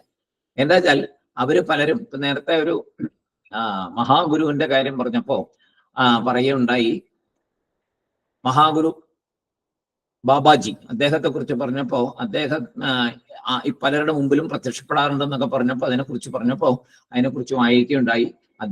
അദ്ദേഹം ഒരിക്കൽ ശരീരം ഉപേക്ഷിക്കാൻ തയ്യാറായി ഇരിക്കുന്ന സമയം അദ്ദേഹത്തിന്റെ സിസ്റ്റർ അദ്ദേഹത്തിനോട് പറയും, മഹാവതാർ ബാബാജി അദ്ദേഹത്തിന്റെ സിസ്റ്റർ അദ്ദേഹത്തോട് പറയുന്നുണ്ട്, ശരീരം ഉപേക്ഷിക്കരുത്, കാരണം എത്രയോ കോടിക്കണക്കിന് ആൾക്കാര് ഈ ആത്മജ്ഞാനത്തിന് വേണ്ടിയിട്ട് ഇവിടെ ശ്രമിക്കുന്നുണ്ട്, ഇനിയും ശ്രമിച്ചുകൊണ്ടിരിക്കും, വരുന്ന ജന്മങ്ങളിലും പലരും ഉണ്ടാവും. ഈ ലോകത്തിൽ ഒരിക്കലും ഇത് തീരില്ല. ആത്മാന്വേഷികൾ ഇഷ്ടംപോലെ ഉണ്ടായിക്കൊണ്ടിരിക്കും. അവർക്ക് ശരിയായ വഴി കാണിച്ചു കൊടുക്കാൻ അങ്ങേപോലെയുള്ള മഹാഗുരുക്കന്മാരിവിടെ ഉണ്ടായിരിക്കണം. അതുകൊണ്ട് അങ്ങ് ശരീരം വെടിയരുത്, അങ്ങ് ശരീരത്തോടു കൂടി തന്നെ അങ്ങനെയുള്ളവർക്ക് ദർശനം കൊടുക്കണം എന്ന് പറഞ്ഞപ്പോൾ അദ്ദേഹത്തിന് വളരെ സന്തോഷമായി. അദ്ദേഹം പറഞ്ഞു, ശരിയാണ്, നീ പറഞ്ഞത് ശരിയാണ്. ശരീരത്തോടു കൂടി ഒരു ഭക്തന്റെ മുമ്പിൽ ഒന്ന് പ്രത്യക്ഷപ്പെട്ട് അയാൾക്ക് വേണ്ട നിർദ്ദേശം കൊടുക്കുമ്പോൾ തീർച്ചയായിട്ടും അയാൾ വളരെ പെട്ടെന്ന് അയാൾ സന്തോഷിക്കുകയും അയാൾ ആ വഴി സ്വീകരിക്കുകയും ചെയ്യും. ആ വഴിയിൽ കൂടെ മുന്നോട്ട് പോകാൻ എൻ്റെ ഗുരു എൻ്റെ മുമ്പിൽ ഒന്ന് പറഞ്ഞു എന്നുള്ള ആ ഒരു വലിയ സന്തോഷത്തില് മുന്നോട്ട് പോകും. അപ്പൊ അങ്ങനെ ഒരു പ്രത്യേകതകളും കൂടി ഗുരുവിന്റെ അനുഗ്രഹത്തിന് ഉണ്ട്. അപ്പോ ആരംഭത്തിൽ നമുക്കതൊന്നും അറിയില്ല. അപ്പൊ നമ്മളിപ്പോ വേദാന്തത്തിലേക്ക് വന്നിരിക്കുന്നതും പൂർവ്വജന്മ സുഹൃതം കൊണ്ടും ഒക്കെയോ ഗുരുനാഥന്മാരുടെ അനുഗ്രഹം കൊണ്ടുമാണ് എന്ന് നമ്മൾ തിരിച്ചറിയണം.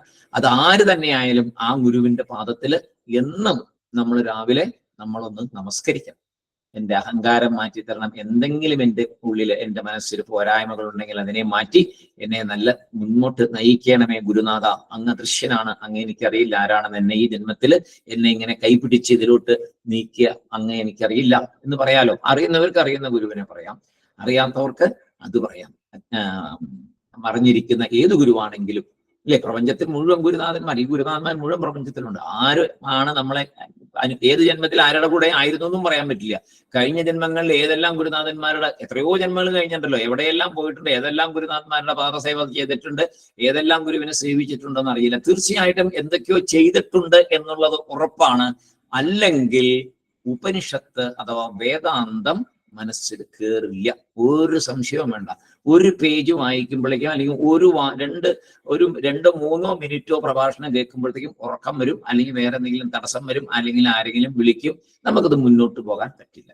ഒരു ഉപനിഷത്ത് വായിക്കാൻ സാധിച്ചിട്ടുണ്ടെങ്കിൽ, ഒരു ഉപനിഷത്ത് പ്രഭാഷണം കേൾക്കാൻ സാധിച്ചിട്ടുണ്ടെങ്കിൽ തീർച്ചയായിട്ടും എത്രയോ ജന്മങ്ങളിലെ വലിയൊരു അനുഗ്രഹമാണ് നമ്മുടെ കൂടെ ഉള്ളത് എന്ന് തിരിച്ചറിയണം. പ്രത്യേകിച്ചും വേദാന്തം പഠിക്കുന്ന നമ്മൾ. അല്ലെങ്കിൽ നമുക്ക് ഒരിക്കലും സാധിക്കില്ല. ഇപ്പൊ നമുക്ക് എന്ത് താല്പര്യത്തോടെ നമ്മൾ എത്ര നാളായി ഈ വേദാന്ത ക്ലാസ്സിൽ നമ്മൾ മുന്നോട്ട് പോകുന്നു? തീർച്ചയായിട്ടും നമ്മളിൽ അതുമായുള്ള ഒരു എനർജി നമ്മളിൽ പ്രവേശിച്ചിട്ടുണ്ട്, അത് നമ്മളെ നയിക്കുന്നുണ്ട്. ഈ സത്യം നമ്മൾ മറക്കരുത്. ഏത് സമയം നമുക്ക് ശരീരം വിട്ടു പോകേണ്ടി വരും, ഇല്ലേ? എപ്പോ വേണമെങ്കിൽ സംഭവിക്കാം. പക്ഷെ ഒരു തിരിച്ചറിവ് ഉണ്ടായിരിക്കണം, ഞാൻ നല്ല വഴിക്കാണ് സഞ്ചരിച്ചുകൊണ്ടിരിക്കുന്നത്. എൻ്റെ ഉള്ളിലുള്ള ആത്മാവിനെ ഞാൻ തിരിച്ചറിയുന്നു. ഞാൻ അത്രയ്ക്കും ജ്ഞാനത്തിൽ നിന്ന് എനിക്ക് എത്തിയിട്ടില്ലെങ്കിലും ഒരു കാര്യം ഉറപ്പാണ്, ഞാൻ ആ വഴിയിലാണ് എന്നുള്ളത് എനിക്കറിയാം. ഞാൻ വേറെ വഴി തെറ്റിപ്പോയിട്ടില്ല, മുന്നോട്ടുള്ള വഴി ഇതാണെന്ന് എനിക്കറിയാം. അതുകൊണ്ട് ഇനിയുള്ള ജന്മങ്ങളിലെങ്കിലും ഈ വഴിയിൽ തന്നെ എന്നെ സഞ്ചരിപ്പിക്കണമേ ഭഗവാനെ എന്ന് പ്രാർത്ഥിക്കുകയും ചെയ്യാലോ. അപ്പോ പണം, പ്രശസ്തി എന്നിവ പോലും ശാശ്വത സുഖം തരുന്നില്ല എന്ന് നമ്മളിൽ പലരും ഇപ്പൊ മനസ്സിലാക്കിയിട്ടുണ്ടാവും. നമ്മളിൽ സാമ്പത്തികമായിട്ട് നല്ല നിലയിലുള്ള കുറെ പേരുണ്ടാവും, പ്രശസ്തി ഉള്ളവരുണ്ടാവും, എല്ലാം നമ്മുടെ കൂട്ടത്തിലുണ്ട്. പക്ഷേ ഇതൊന്നും നമുക്ക് പൂർണ്ണമായ സുഖം തരുന്നില്ല എന്ന് നമ്മളിപ്പോൾ അനുഭവിച്ചുകൊണ്ടിരിക്കുകയാണ്. അതുകൊണ്ടാണല്ലോ നമ്മൾ ഉപനിഷത്തിലേക്ക് വന്നിരിക്കുന്നത്. അതേസമയം ചിലയ്ക്ക് പ്രശസ്തി വേണമെന്ന് ആഗ്രഹം ഉണ്ടാവും, ധനം സമ്പാദിക്കണമെന്ന് ആഗ്രഹം ഇടയ്ക്കിടയ്ക്ക് നിലപൊക്കും. ശരീരം കിട്ടിയിരിക്കുന്നത് പ്രാരബ്ധം കൊണ്ടാണല്ലോ, പോയി പ്രാരബ്ധം അനുഭവിച്ചുകൊണ്ടിരിക്കില്ല. അപ്പൊ വേണ്ടി വരും, ഉറപ്പായിട്ടും അതൊക്കെ വരുമ്പോഴും വേദാന്തത്തിലാണ് ഞാൻ സഞ്ചരിക്കുന്നത്, എന്റെ അന്തിമ ലക്ഷ്യം വേദാന്തം മനസ്സിലാക്കലും ജ്ഞാനവുമാണ് എന്നുള്ള അത് ബോധം ഇടയ്ക്കിടയ്ക്ക് ഉണ്ടായാൽ മറ്റേതിനടുത്തുള്ള അമിതമായ ധനസമ്പാദത്തിന് പോകണമെന്നുള്ള ആഗ്രഹവും മറ്റുള്ള ആഗ്രഹം, ഇന്ദ്രിയ സുഖങ്ങളിലോട് പുറകോട്ടുള്ള പല സ്ഥലം കാണണം, കേൾക്കണം, അങ്ങനെ മ്യൂസിക് കേൾക്കണം, പാട്ട് കേൾക്കണം, സംഗീതം കേൾക്കണം, ഇന്ന സ്ഥലങ്ങളിൽ പോകണം, അതൊന്നും കണ്ടില്ലല്ലോ എന്ന് പറഞ്ഞുള്ള അതൃപ്തികൾ മനസ്സിലുണ്ടാകാൻ പാടില്ല. അത് മനസ്സിൽ നിന്ന് പോകണം. അത് പോകണമെങ്കിൽ കുറച്ചൊക്കെ അനുഭവിക്കാൻ നമുക്ക് യോഗ്യതയുണ്ട്. എന്ന് വെച്ചാൽ അതിനെന്നെ വന്നിരിക്കുന്നത്. അപ്പൊ കുറച്ച് അനുഭവിക്കണം. ഇന്നിപ്പോ ഒരു നല്ലൊരു കച്ചേരി കേട്ടു, സൂപ്പർ കച്ചേരിയായിരുന്നു, നാളെയും അത് കേൾക്കണം എന്നുള്ള ആഗ്രഹം ഉണ്ടെങ്കിൽ അവിടെ പെട്ടുപോയി. കാരണം ഇന്നത് വിചാരിച്ചു, നല്ല കച്ചേരി കേട്ടു, രാത്രി കിടന്നുറങ്ങുമ്പോൾ നാളെയും ഇത് കേൾക്കണം എന്ന് ആഗ്രഹിച്ചു കൊണ്ട് കിടന്നു, അപ്പോഴാണ് ജീവൻ പോയതെങ്കിലോ എന്തായിരിക്കും? ആഗ്രഹം കിടപ്പില്ലേ? ശക്തമായ ആഗ്രഹമല്ലേ കിടക്കുന്നത്. അടുത്ത ജന്മം കിട്ടും, സുഖമായിട്ട് ധാരാളം കച്ചേരി കേട്ട് ആസ്വദിക്കാനുള്ള ജന്മം കിട്ടും, ഒരു ബുദ്ധിമുട്ടില്ല. കാരണം നമ്മൾ നന്മയൊക്കെ ചെയ്തിട്ടുള്ളൂ, വലിയ കുഴപ്പങ്ങളൊന്നും ചെയ്തിട്ടില്ല എന്നുള്ളവർക്ക്, പുണ്യം മാത്രം ചെയ്തവർക്ക് തീർച്ചയായിട്ടും അത് വരും. അപ്പൊ അതുകൊണ്ടാണ് പറയുന്നത്, ഇതെല്ലാം വിട്ട് ഉള്ള മനസ്സിനെ ഈശ്വരന്റെ പാദങ്ങളിൽ മാത്രം വെച്ചേക്കണം.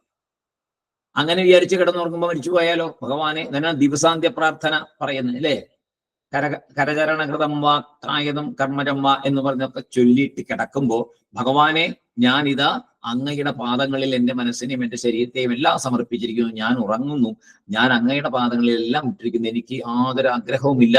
നാളെ ഭഗവാൻ എങ്ങനെയാണ് എന്നെ എണീപ്പിച്ചാൽ എണീക്കാൻ, ഇല്ലെങ്കിൽ ഇല്ല, ഞാൻ ഭഗവാന്റെ കൂടെ, എനിക്ക് ഭഗവാനെയാണ് വേണ്ടത്, എനിക്ക് വേറൊന്നും വേണ്ട എന്ന് ഒരു ദിവസവും ഒരു സാധന ചെയ്യാൻ മേലെ. അഭ്യാസം കൊണ്ട് മാത്രമേ പറ്റുള്ളൂ എന്ന് ഭഗവാൻ ഗീതയിൽ പറഞ്ഞിട്ടുണ്ട്. ആ അഭ്യാസം ചെയ്യണം. കിടക്കുമ്പോഴേക്കും പറയണം, ഇനി എനിക്കൊരു ആഗ്രഹവും ഇല്ല, ഇന്നൊരു ആഗ്രഹവും ഇല്ല എന്ന് പറയണം. കിടക്കുമ്പോഴെങ്കിലും പറയാമല്ലോ, രാത്രി എണീറ്റെങ്കിലും പോകുന്നില്ലല്ലോ. അതുകൊണ്ട് കിടക്കുമ്പോഴെങ്കിലും ഉറക്കത്തിലേക്ക് പോകുമ്പോഴെങ്കിലും പറയണം, എൻ്റെ ആഗ്രഹങ്ങളൊന്നും ഇല്ല ഭഗവാനെ എന്ന്. രാവിലെ എണീറ്റ് കഴിയുമ്പോൾ പലതും വരും മനസ്സിൽ. പക്ഷെ കുറച്ച് ദിവസം കൊണ്ട് ഭഗവാനോട് പറയുന്നത് ഞാൻ പാലിക്കണ്ടേ എന്നൊരു തോന്നൽ നമ്മുടെ ഉള്ളിൽ വരും. ഭഗവാനോട് പറഞ്ഞത് സത്യമായിരിക്കണമല്ലോ എന്ന് തോന്നൽ വരും. അങ്ങനെ മെല്ലെ മെല്ലെ നമുക്ക് ഇതിൻ്റെ ഈ പിടികൾ, ഈ നമ്മുടെ ഈ പഞ്ചേന്ദ്രിയങ്ങളാണ്. ഇപ്പൊ ചെവി, സംഗീതത്തെ പിടിക്കുന്ന ആരാണ്? ചെവിയാണ്, വേറെ ആരുമല്ല, ഒരു ഇന്ദ്രിയവുമല്ല, ചെവിയാണ് സംഗീതത്തെ പിടിക്കുന്നത്. കണ്ണെന്താ ചെയ്യുന്നത്? അയ്യോ ഇന്ന് മൂന്നാറിൽ പോയില്ലല്ലോ, അത് കണ്ടില്ലല്ലോ, കൈലാസത്തിൽ ഇവിടെ കാശ്മീര് കണ്ടില്ലല്ലോ, അല്ലെങ്കിൽ ഗുജറാത്ത് കണ്ടില്ലല്ലോ. ആരാണ്? കണ്ണാണ് വിളിക്കുന്നത്, വേറെ ആരുമല്ല, കണ്ണാണ് വിളിക്കുന്നത്.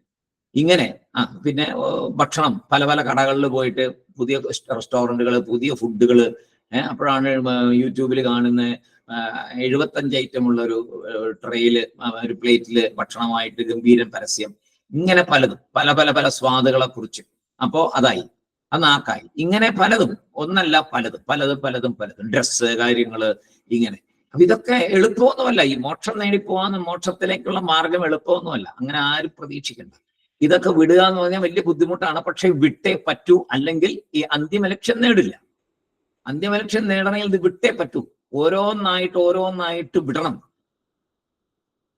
അങ്ങനെ വിട്ടുകഴിഞ്ഞാൽ ശരീരത്തിന് വയ്യാതെ കണ്ടായി, നമ്മൾ പറയുന്ന, മനസ്സ് പറയുന്ന ശരീരം കേൾക്കാതായി, ശരീരം താഴെ കിടക്കുമ്പോഴും ആണ് ഒരു ഉപനിഷത്തിൽ, നമ്മൾ നേരത്തെ പഠിച്ചൊരു ഉപനിഷത്ത് പേര് ഞാൻ പറഞ്ഞുപോയി, ഒരു ഉപനിഷത്തിൽ പറഞ്ഞില്ലേ, അല്ലയോ സൂര്യഭഗവാനെ, എനിക്കിപ്പോൾ എണീറ്റ് നമസ്കരിക്കാൻ വയ്യ, അതിനുള്ള ശക്തി എൻ്റെ ശരീരത്തിനില്ല. അല്ലയോ സൂര്യഭഗവാനെ, എനിക്ക് എൻ്റെ നാക്ക് ഇപ്പോൾ ജപിക്കുവാൻ ഉള്ള ശക്തി എൻ്റെ നാക്കിന് പോയിരിക്കുന്നു. മന്ത്രം ജപിക്കാൻ എനിക്ക് സാധിക്കുന്നില്ല. എന്തിന്? കണ്ണ് തുറക്കുവാൻ പോലും എനിക്ക് പറ്റുന്നില്ല.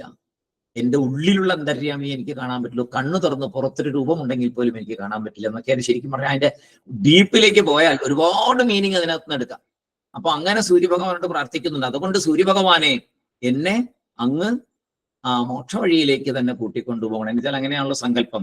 സൂര്യരശ്മികളിൽ കൂടിയാണ് നമ്മുടെ ആത്മാവിന്റെ സഞ്ചാരം. അപ്പൊ ആ സൂര്യരശ്മിയിൽ കൂടിയുള്ള സഞ്ചാരത്തിന് എനിക്കിപ്പോ ഭഗവാനെ, സൂര്യഭഗവാനെ, എണീറ്റ് നിന്ന് പ്രാർത്ഥിക്കാൻ വയ്യ, നമസ്കരിക്കാൻ വയ്യ, എനിക്കൊന്നും ചെയ്യാൻ വയ്യ എന്ന് പറയുന്നൊരവസ്ഥയുണ്ടല്ലോ. ആ അവസ്ഥയില് അത് പറയാൻ സാധിക്കണമെങ്കിൽ ഈശ്വര വിചാരം മാത്രമായിരിക്കണം മനസ്സില്, എന്നാലേ അത് പറ്റും.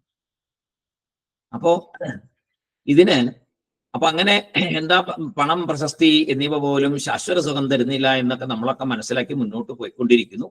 അപ്പൊ ഞാൻ ഇതെല്ലാം ഉപേക്ഷിച്ചാൽ ഞാൻ പിന്നെ തെരുവിൽ പോവില്ലേ? അങ്ങനെ ഒരു ചോദ്യമുണ്ട്. എന്നാൽ ശരി, പണവും വേണ്ട, പ്രശസ്തിയും വേണ്ട, ഒന്നും വേണ്ട, ഞാൻ തെരുവിലേക്ക് പോയാലോ? അങ്ങനെ സുഖം ലഭിക്കുവോ? ഇതെല്ലാം ഉപേക്ഷിച്ച് പോയാൽ നിത്യമായ സുഖം ലഭിക്കുവോ തെരുവിൽ പോയാൽ? നല്ലൊരു ചോദ്യമാണ്. അത് ചോദിക്കുകയാണ്. പണം വേണ്ട, പ്രശസ്തി വേണ്ട, ഒന്നും വേണ്ട, ശരി, ഞാൻ എല്ലാം ഉപേക്ഷിച്ചു, ഞാൻ തെരുവിലേക്ക് ഇറങ്ങുക. തെരുവിലേക്ക് ഇറങ്ങി എനിക്ക് സുഖം കിട്ടുവോ? അങ്ങനെ തെരുവിലേക്ക് ഇറങ്ങുന്നത് എന്താണ്? അത് യാചകനാണ്. ഒന്നുമില്ല എന്ന് പറഞ്ഞ് പുറത്തേക്ക് ഇറങ്ങിയിട്ട് നടക്കുന്നത് ആരാണ്? അത് യാചകൻ. ആ യാചകൻ ദുഃഖിക്കുന്നുണ്ടോ? ഉണ്ടല്ലോ. യാചകന് ദുഃഖമുണ്ടല്ലോ.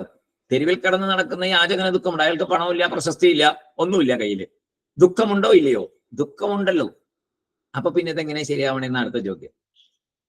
എല്ലാം ഉപേക്ഷിച്ചാൽ എങ്ങനെ സുഖം കിട്ടും? എല്ലാം ഉപേക്ഷിച്ചാൽ വെറും യാചകനായി പോവില്ലേ? യാചകന് ദുഃഖമാണല്ലോ എപ്പോഴും. നമ്മൾ കാണുന്ന യാചകന്മാരൊക്കെ ദുഃഖിക്കുന്നവരാണ്. അപ്പൊ പിന്നെ എന്താണ്? അപ്പോ പണമില്ലായ്മയും രണ്ടും സുഖം തരുന്നില്ല എന്നുള്ളൊരു സംഗതി ഇവിടെ വരും. പണവും സുഖം തരുന്നില്ല, പണമില്ലായ്മയും സുഖം തരുന്നില്ല. അത് നമ്മൾ മനസ്സിലാക്കും ഇല്ലേ? ഭിക്ഷക്കാരനും സുഖമില്ല, എപ്പോഴും പ്രശ്നങ്ങളാണ്. ഭക്ഷണത്തിന് പൈസ ഇല്ല, ഭക്ഷണം കഴിക്കാൻ പറ്റുന്നില്ല, കിടപ്പാടമില്ല, ഡ്രസ്സില്ല, കാര്യങ്ങളില്ല. അപ്പൊ അവിടെയും സുഖമില്ല. പണമുള്ള ആൾക്ക് യാതൊരു സമാധാനവും ഇല്ല. അപ്പൊ രണ്ടുമില്ല. രണ്ടിനും നിത്യസുഖമില്ല എന്ന് തിരിച്ചറിയുമ്പോൾ എന്തുണ്ടാവും? വൈരാഗ്യം വരും. ആ വൈരാഗ്യം നേരത്തെ നമ്മൾ പഠിച്ചു. വൈരാഗ്യം എന്ന് പറഞ്ഞാൽ എല്ലാം വലിച്ചെറിഞ്ഞു പോകലല്ല. മനസ്സിലെ നിത്യമായ ഒന്നിനെ ആഗ്രഹിക്കുകയും അനിത്യമായതിനോടുള്ള ഭ്രമം ഇല്ലാതാക്കുകയും ചെയ്യുക എന്നതാണ് വൈരാഗ്യം. വീണ്ടും വീണ്ടും വേണമെന്ന് ആഗ്രഹിക്കാതിരിക്കുക. എന്താണോ ഇപ്പോ കിട്ടുന്നത് അതനുസരിച്ച് തൃപ്തി ഉണ്ടാക്കുക. അതാണ് വൈരാഗ്യം. തൃപ്തി ഉണ്ടായാൽ പിന്നെ വേണം എന്നുള്ള ആഗ്രഹം വരില്ലല്ലോ. അങ്ങനെ വൈരാഗ്യം ഉണ്ടാകും. അല്ലാതെ എല്ലാം ഇട്ടേച്ച് യാചകനെ പോലെ നിന്ന് ദുഃഖിക്കലല്ല വൈരാഗ്യം. അപ്പൊ ഒന്നുമില്ലാത്ത യാചകനും ദുഃഖിക്കുന്നു, എല്ലാം ഉള്ള പണക്കാരനും പ്രശസ്തിയുമുള്ള ആളും ദുഃഖിക്കുന്നു. രണ്ട് സ്ഥലത്തും ദുഃഖമുണ്ട്. അപ്പൊ അതല്ല ദുഃഖത്തെ മാറ്റാൻ വേണ്ടത്. ദുഃഖത്തെ മാറ്റാൻ വേണ്ടത് വൈരാഗ്യമാണ്, ജ്ഞാനമാണ്. അജ്ഞാനം മാറിയാലേ ജ്ഞാനം വരുള്ളൂ, ജ്ഞാനം വന്നാലേ ദുഃഖം മാറുള്ളൂ. അപ്പൊ വൈരാഗ്യം സമ്പാദിച്ച് വന്നിരിക്കുന്ന ഒരു ശിഷ്യനാണ് ഇവിടെ ഗുരുവിന്റെ അടുത്ത് സംസാരിക്കുന്നത്. വൈരാഗ്യം സമ്പാദിച്ച ശിഷ്യൻ. അപ്പൊ നമ്മൾ എങ്ങനെ ആയിരിക്കണം? നല്ല ശിഷ്യനാവണമെങ്കിൽ നമ്മൾക്ക് വൈരാഗ്യം കുറച്ചെങ്കിലും നമ്മളിൽ അത് തലപൊക്കിയെങ്കിലും തുടങ്ങിയിരിക്കണം, കുറേശ്ശെയെങ്കിലും. എളുപ്പമല്ല. അതുകൊണ്ട് പെട്ടെന്നൊരു ദിവസം വൈരാഗ്യമൊന്നും ഉണ്ടാവില്ല. കുറേശ്ശെ ആയിട്ട് ഇത് വന്നേ പറ്റുള്ളൂ. എന്നാലേ നമുക്ക് നമ്മുടെ ലക്ഷ്യത്തിലേക്ക് എത്താൻ പറ്റുള്ളൂ. അപ്പൊ ഇവിടെ എന്താ പറയണേ? ദുർവാര സംസാര ദവാഗ്നി തപ്തം എന്നാണ് പറയുന്നത്. അഗ്നിതപ്തം. എന്താണ് ഈ അഗ്നിതപ്തം എന്ന് പറഞ്ഞാൽ? അഗ്നിയാൽ തപിപ്പിക്കപ്പെട്ടവനായി. അഗ്നിതപ്തം, അഗ്നിയാൽ തപിപ്പിക്കപ്പെട്ടവനായി. സാധാരണ അഗ്നിയല്ല എന്നാ പറയുന്നത് ഇവിടെ. അതാണ് ഏറ്റവും രസം. സാധാരണ അഗ്നിയല്ല, ദവാഗ്നി, കാട്ടുതീ കൊണ്ട് തപിപ്പിക്കപ്പെട്ടിരിക്കുന്നു. സംസാരത്തിന് അങ്ങനെയാ പറയുന്നത്. സംസാരത്തിന്റെ തീയെ പറയുന്നത് കാട്ടുതീയായിട്ടാണ് പറയുന്നത്. സംസാരത്തിലെ കാട്ടുതീ എന്ന പോലെ ഞാൻ തപിപ്പിക്കപ്പെട്ടിരിക്കുന്നു. കാട്ടുതീ എന്ന സംസാരത്തിനെ കാട്ടുതീയായിട്ട് ഉപമിച്ചിരിക്കുന്നത്. സാധാരണ ഒരു തീയാണെങ്കിൽ കെടുത്താൻ പറ്റും, കാട്ടുതീ ആർക്കെങ്കിലും കെടുത്താൻ പറ്റൂ? അതങ്ങനെ കൂടി അല്ലേ? തപിപ്പിക്കാന്ന് പറഞ്ഞാൽ ഒന്നും കിട്ടത്തില്ല, അതുമായി ദഹിപ്പിച്ച് കളയും. അപ്പൊ അതുപോലെ സംസാരത്തിനെ കമ്പയർ ചെയ്തിരിക്കുകയാണ്. അപ്പോ അതുപോലെ എന്നെ തപിപ്പിക്കുന്നു. അപ്പോ എന്താണ് ഇവിടുത്തെ സംസാരം? ഇവിടെ പറയുന്ന സംസാരം മാനസതാപഹ എന്നാണ്. മാനസതാപഹ, മനോവിഷമങ്ങൾ. ഇവിടെ ശരീരത്തിന്റെ കാര്യമല്ല പറയുന്നത്, മനോവിഷമങ്ങൾ. അതിനെയാണ് ഇവിടെ സംസാരവുമായിട്ട് ബന്ധിപ്പിച്ചിരിക്കുന്നത്. മനസ്സിലെ വിഷമത്തിനെയാണ് ഇവിടെ സംസാരവുമായിട്ട് ബന്ധിപ്പിച്ചിരിക്കുന്നത്. കാട്ടുതീയായിട്ട് പറയുന്നത് മനസ്സിന്റെ അവസ്ഥയാണ്. മനസ്സ് തപിച്ചിരിക്കുന്ന അവസ്ഥനെയാണ് ഇവിടെ പറയുന്നത്. ശരീരം ദഹിക്കുന്നതായിട്ടല്ല ഇവിടെ പറയുന്നത്. ശാരീരിക അനാരോഗ്യം അല്ല ഇവിടത്തെ വിഷയം, ഇവിടെ മനസ്സാണ്. കാട്ടുതീ എന്ന് പറയാൻ കാരണം, ഇപ്പൊ ഒരു ഷോപ്പിന് തീ പിടിച്ചു, അല്ലെങ്കിൽ ഒരു ചെറിയൊരു വയലിന് തീ പിടിച്ചു, അതുപോലും കെടുത്തുന്നുണ്ട് അല്ലേ?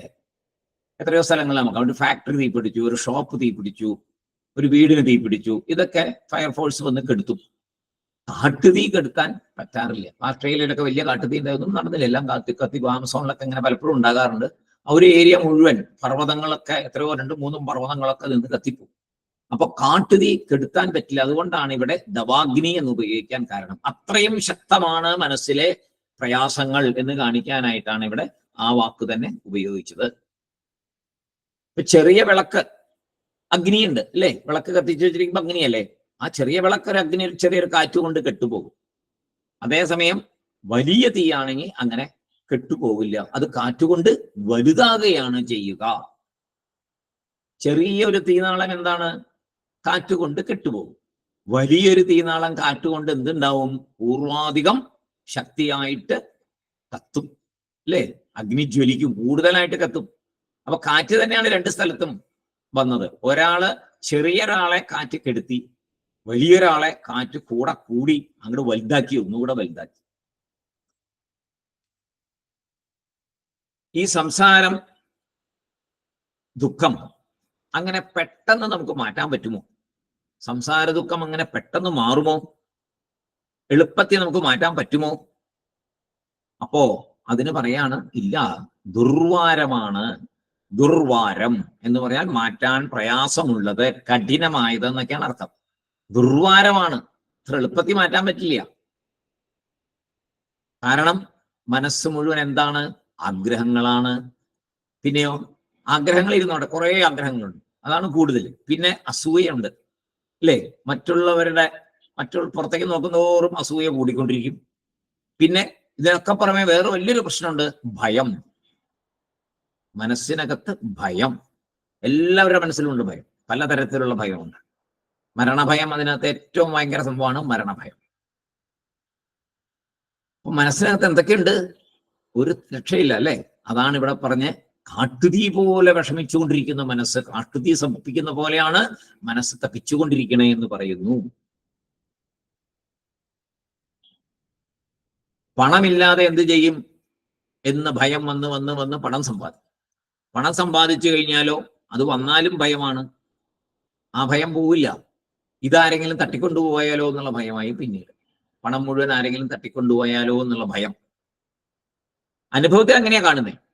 എങ്ങനെ വന്നാലും ഭയമുണ്ട് ഉള്ളിൽ. അതുകൊണ്ടാണ് ദുർവാരം. അതിന് മനസ്സിലെ എന്തോ ഒരു കുറവ് എന്നൊരർത്ഥം കൂടെ ചിലർ പറയുന്നുണ്ട്. ദുർവാരം എന്നുള്ളത് മനസ്സിലെ എന്തോ ഒരു കുറവ് എന്നുള്ള രീതിയിലും പറയാം. എത്ര സംസാരം എന്നാൽ മനസ്സംതൃപ്തി ഇല്ലായ്മ. നല്ല രസമായിട്ട് ഈ സംസാരത്തെ പറഞ്ഞു തരുന്നത്. സംസാരം എന്ന് പറഞ്ഞാൽ പേടിക്കണ്ട, ഒന്നും വേണ്ട, മനസ്സിൽ തൃപ്തിയില്ല, അത് തന്നെ, അതാണ് സംസാരം. അല്ല, വളരെ വളരെ സിമ്പിൾ ആയിട്ട് പറഞ്ഞിരിക്കുന്നു. മനസ്സിൽ സംതൃപ്തിയില്ല, അതാണ് സംസാരം. വയറു പോലെയാണ് മനസ്സെന്ന് പറയുന്നു. നമ്മുടെ സ്റ്റൊമക് പോലെയാണ് മനസ്സ് എന്ന് പറയുന്നു. വയറ് എപ്പം നിറയും? നല്ല വിശപ്പ് വന്ന് ഭക്ഷണം കഴിച്ചാൽ അപ്പോ നിറയും. കുറച്ച് കഴിഞ്ഞാൽ വീണ്ടും വിശക്കും, വീണ്ടും ഭക്ഷണം വേണം. ഇത് എത്രയോ കാലങ്ങളായിട്ടല്ലേ, നമ്മൾ എത്ര വർഷങ്ങളായിട്ട് അനുഭവിച്ചുകൊണ്ടിരിക്കുക. ഡെയിലി ഇത് തന്നെ, ഒരു ദിവസം തന്നെ എത്ര പ്രാവശ്യം അനുഭവിക്കുന്നുണ്ട്? വിശപ്പ് വരുന്നു, ഭക്ഷണം കഴിക്കുന്നു, മാറുന്നു, പിന്നെയും വിശപ്പ് വരുന്നു, പിന്നെയും കഴിക്കുന്നു, മാറുന്നു. ഇതിങ്ങനെ തുറന്നുകൊണ്ടേയിരിക്കുകയാണ്. ഇതിനേക്കാൾ അപ്പുറമാണ് മനസ്സെന്നാ പറയുന്നത്. ആഗ്രഹം വരുന്നു, പൂർത്തീകരിക്കുന്നു, അടുത്ത ആഗ്രഹം വരുന്നു, പൂർത്തീകരിക്കുന്നു, ഇങ്ങനെ പോയിക്കൊണ്ടേയിരിക്കുന്നു. എന്ന് തുടങ്ങിയതാണ്? ജനിച്ചെന്ന് തുടങ്ങിയതാണ്. അങ്ങ് അനസ്യൂതം തുടരുന്നു. ഒരാഗ്രഹം കഴിയുമ്പോൾ അടുത്തത്, അടുത്തത് കഴിയുമ്പോൾ പിന്നത്തെ, അങ്ങനെ അവസാനമില്ലാതെ പോയിക്കൊണ്ടിരിക്കുന്നു. ഓ അടുത്തത് പറയുന്നു, ദോധൂയമാനം ദുരദൃഷ്ടവാദൈഹി. അതെന്താണ്? ദോധൂയമാനം, വീണ്ടും വീണ്ടും പരാജയപ്പെട്ടവനായി, തോൽവിയടഞ്ഞവനായി. സംസാരം കുറയുന്നുണ്ടോ എന്നാണെങ്കിൽ വയസ്സാകുന്നോറും കൂടിക്കൂടി കൂടിക്കൂടി വരും.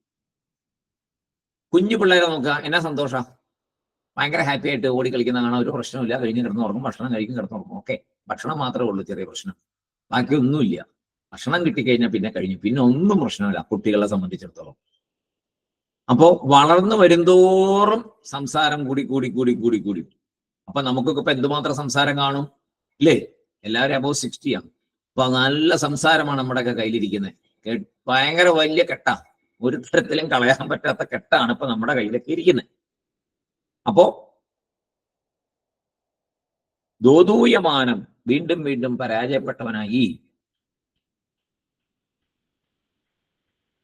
വളരും തോറും സന്തോഷം കുറഞ്ഞുകൊണ്ടിരിക്കുന്നു, സംസാരം കൂടിക്കൂടി വരുന്നു. ദുരദൃഷ്ടവാദൈഹി. എന്താണ് ദുരദൃഷ്ടവാദൈഹി? ഇവിടെ വാദം എന്നാൽ കാറ്റ് എന്നാണ് പറയുന്നത്. കാട്ടുതീ കാറ്റിനാൽ വളരുന്നു. അതുപോലെ എന്റെ സംസാരം എങ്ങനെ വളരുന്നു എന്നാൽ എന്റെ പാപങ്ങൾ മൂലം. നല്ലൊരു രസം കാര്യമാണ് പറയുന്നത്. പാപങ്ങൾ മൂലം എന്റെ സംസാരം വളരുന്നു. കാരണം വിവേകശക്തിയെ മറച്ച് സംസാരം കാട്ടുതീയെ കാറ്റെന്ന പോലെ വളർത്തുന്നു എന്ന് പറയുന്നു. വളരെ പ്രധാനപ്പെട്ട ഒരു ഭാഗമാണ് ഇവിടെ പറയുന്നത്. ദുരദൃഷ്ടം, അതാണ് പാപം എന്നാണ് പറയുന്നത്. അത് എന്താണ് ദുരദൃഷ്ടം എന്ന് പറയാൻ കാരണം? അദൃഷ്ടം എന്ന് പറഞ്ഞാൽ കണ്ണിന് കാണാൻ പറ്റാത്തത്, അദൃഷ്ടം.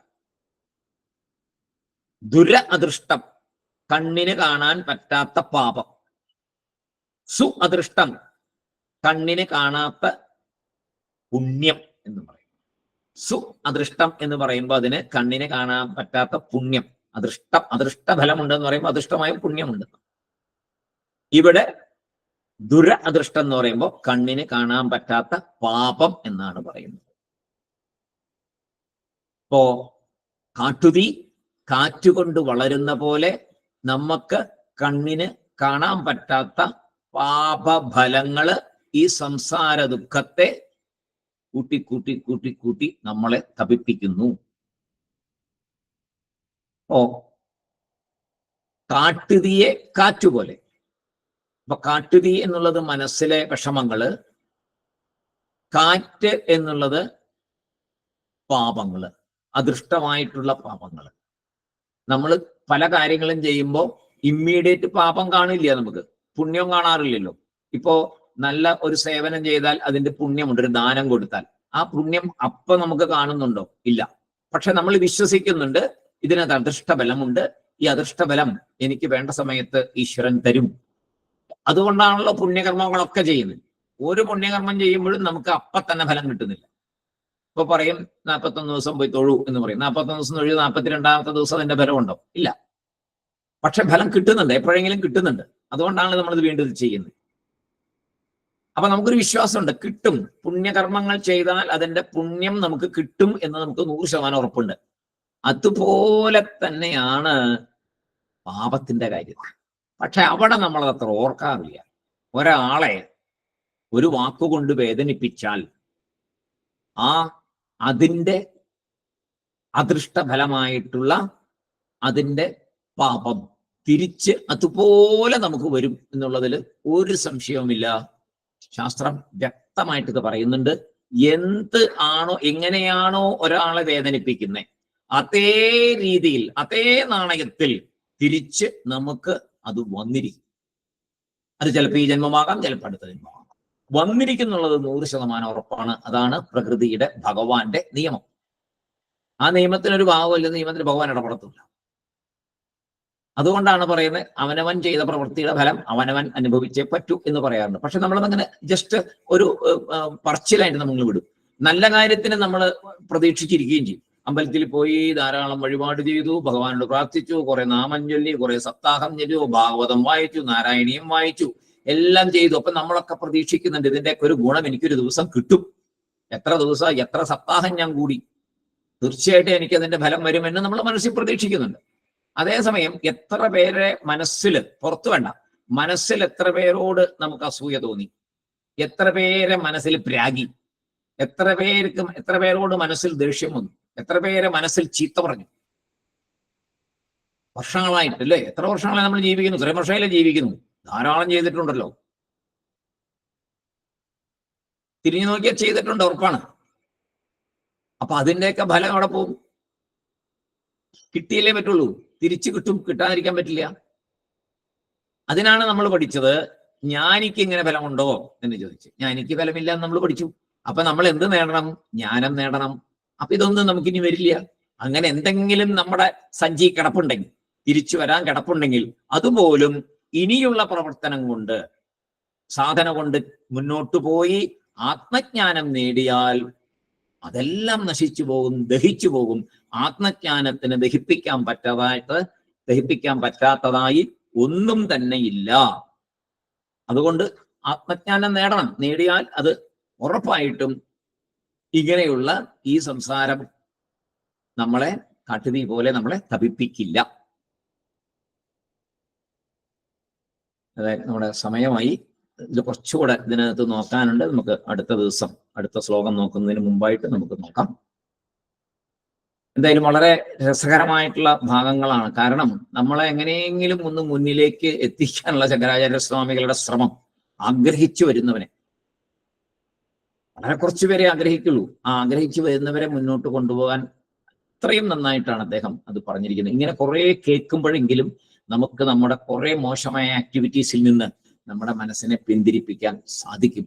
അതിന് ഭഗവാൻ ബാബ, ഈ വഴിയിലേക്ക് നമ്മളെ നയിച്ച ബാബ നമ്മളെ അനുഗ്രഹിക്കട്ടെ എന്ന് പ്രാർത്ഥിക്കുന്നു. എല്ലാവരുടെ പാദങ്ങളിൽ നമസ്കാരം. നല്ലൊരു സാധന നമുക്ക് മുന്നോട്ട് പോകാൻ സാധിക്കട്ടെ.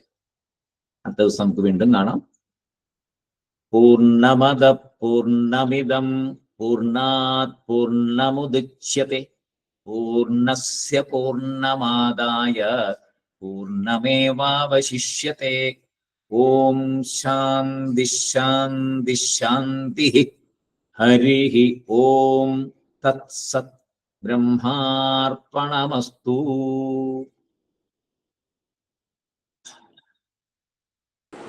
ഹരി ഓം സർ. ഹരി ഓം.